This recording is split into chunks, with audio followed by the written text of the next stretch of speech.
அஸ்ஸலாமு அலைக்கும் friends. Plain குஸ்கா, வறுத்து அரைச்ச சிக்கன் கிரேவி, சிக்கன் 65, தயிர் சட்னி. சிக்கன் 65 வைக்க மறந்தாச்சு வீடியோ ஷூட் பண்ணும்போது. வாங்க அரைச்சி விட்ட சிக்கன் கிரேவி எப்படி செய்யலான்னு பார்க்கலாம். வாங்க பார்க்கலாம். ஒரு கடாயை காய வச்சு ஒரு 6-7 வரமிளகா, 1 ஸ்பூன் மல்லி, 1 ஸ்பூன் ஜீரகம், 1 ஸ்பூன் மிளகு, 1/2 ஸ்பூன் சோம்பு, 2 பட்டை, 2 கிராம்பு, 2 ஏலக்காய், இது எல்லாத்தையும் நல்லா பொன்னிறமாக வறுத்து எடுத்துக்கோங்க. இதில் வந்து ஒரு பல்லு தேங்காய் சில்லுன்னு சொல்லுவாங்க, அந்த தேங்காய் சில்லு போட்டுக்கலாம்.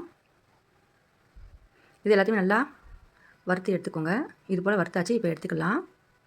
இப்போ அதே கடாயில் ஒரு 2 ஸ்பூன் எண்ணெய் ஊற்றி ஒரு பெரிய வெங்காயம், ஒரு பெரிய தக்காளி போட்டு நல்லா வதக்கி எடுத்துக்கிடலாம்.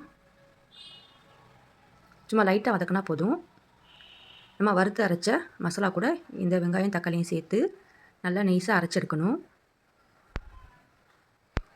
இப்போ அதே கடாயில் தாளிக்கிறதுக்கு தேவையான அளவு எண்ணெய் ஊற்றிக்கலாம்.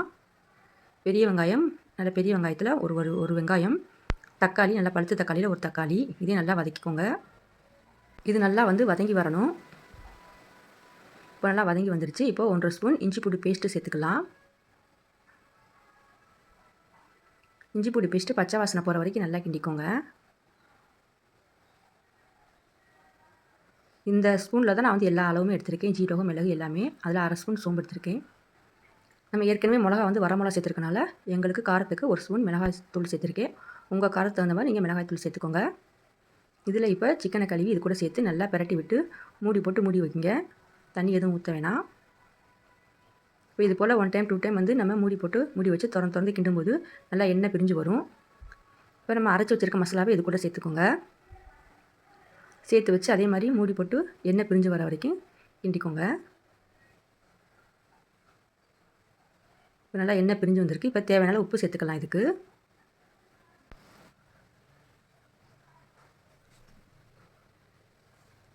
இப்போ நான் தண்ணி வந்து அந்த மிக்ஸி ஜாரை லைட்டாக அலசி மட்டும் ஊற்றிருக்கேன்.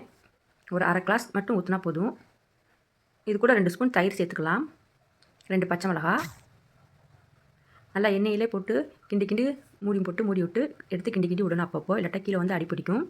நம்ம இது வந்து இப்படியே கிண்டிகிட்டு இந்த மாதிரி சுக்கா மாதிரி செய்யலாம். அதுவும் நல்லா டேஸ்ட்டாக இருக்கும். இது வந்து இப்போ நான் செஞ்சுருக்கிறது கிரேவி. இப்போ நல்லா கொதித்து வரட்டும்.